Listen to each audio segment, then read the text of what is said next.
Hey, so today we're going to show you guys how we have wired up our air conditioner in our Sprinter van. We are using a Goal Zero Yeti 6000X, which has the inverter built in, and I've wired it up to the air conditioner through the corner panel here. We'll go into details here in a minute, but this is accessible through a app on your phone, so you can literally go here and turn on the inverter, which powers on that light right there. Shows turns on the inverter. And at this point, you can use the remote to turn on the air conditioner.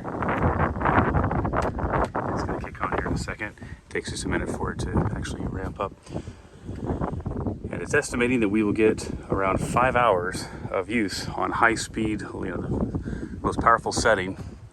About 5 hours with this battery unit, which is great. It's going to serve our purpose as well.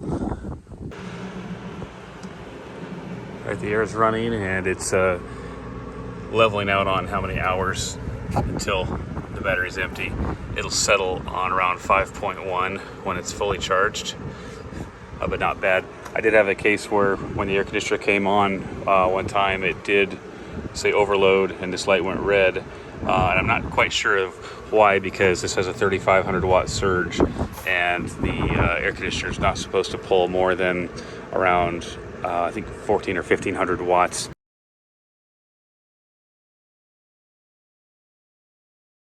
So well below the maximum, or even well below the running wattage rating. So this first time I did that. I've already powered it up several times before this, so I don't know what that was all about. Keep an eye on that. I may have to put one of the soft start modules between the battery and the air conditioner to make it a little easier on the Yeti when it starts up, but I think that's probably all that would be needed, if anything. So anyway, it's cranking away right now. Got this battery on Memorial Day sale for $1,200 off the list, so it was around, I think it was $4,800 for this. Air conditioner was about $1,100, and then the 10/3 cable and the industrial connector was about $50 total. 15 feet of 10/3 cable that I got at Lowe's. Ran that cable, ran it from the air conditioner across the roof, and then went behind the wire loom cover there and into a hole that was already drilled, already open in the van from the factory, and down this corner post, and comes out here. It's 15 feet to do just like that.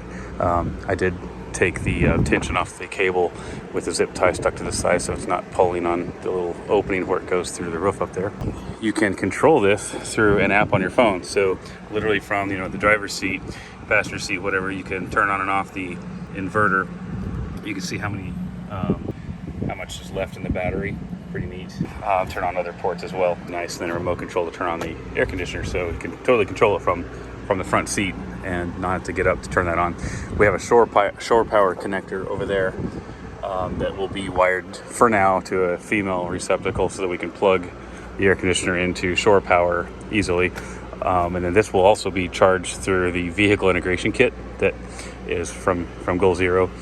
That allows you to charge off of your alternator, and it's going to be hooked into the auxiliary battery fuse bank under the driver's seat. There's a fuse box there. At least this van has that option where you can tap in and put in a mega fuse. I'm going to wire that to a little fuse box on the back of the chair, but basically this is going to get power from the auxiliary battery, and that'll get charged from the main from the alternator off the main battery. We'll see how well that works. I know that Freedom Van Go sells a kit to do something similar, and they go straight off the main battery, not the auxiliary battery. And I'm assuming there aren't any issues with that, so I think it'll be even better going off the auxiliary battery, have less chance of drawing too much off the main battery. And that'll help charge this while we're driving.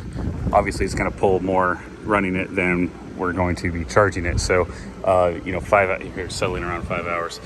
But I think it'll extend the time by a little bit. We don't know how much yet till we get it plugged in. Running it for 5 hours will not be super common for us. It's we don't live out of the van. It's really for when it's super hot outside. When it gets above 90, the dash AC is not quite enough to keep the second row cool enough. So you're talking a few months of the year that we have to deal with those kind of temperatures. The rest of the year, this can come out of here unless we're camping. And if you watch my other videos on like the Moab bed install, you'll know that we're building this van in a way that we can leave this totally open when we're not traveling and camping. Reason being, we use this like a truck, right, to haul things, furniture, namely. And so when we need this space, it's important to be able to take everything out of here easily. So this is another reason we went with a unit like this, that we can literally wheel it out of here and take the bed out. And you've got a massive area here that you can literally put sheets of plywood in here with no problem. Another nice thing about this is, you know, if we lose power in the wintertime from power lines freezing and breaking or whatnot, or tornado season or storm season, when power gets knocked out, this can power pretty much anything in the house for a while. It's 6,000 and change watts. And I last night just got this set up and turned on the Wi-Fi, connected it. It did a firmware upgrade, and I was able to connect to it from inside the house. Not a long way away, probably about 40 feet from here, and the signal was good enough to connect to it.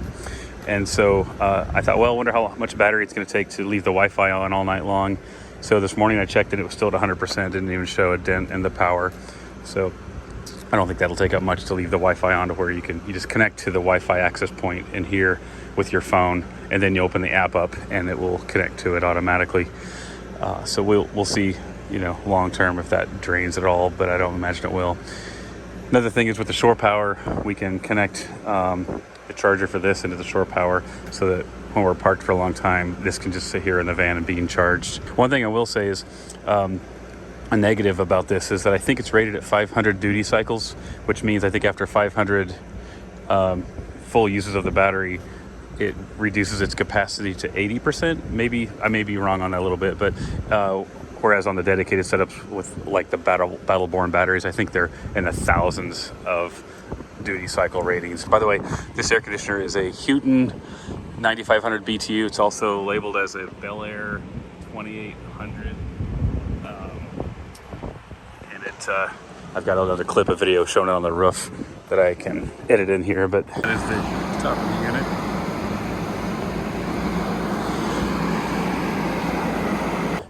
It takes up a small footprint. It's not the 13.5. It is the smaller one. We wanted something that was a little bit smaller footprint, lighter, didn't really need the heater, and requires less power to run. Okay, I think that's about it. I'm starting to ramble here, so let me know if you have any questions, and I'll update the comments as we do more testing, or probably put another video out. Thanks.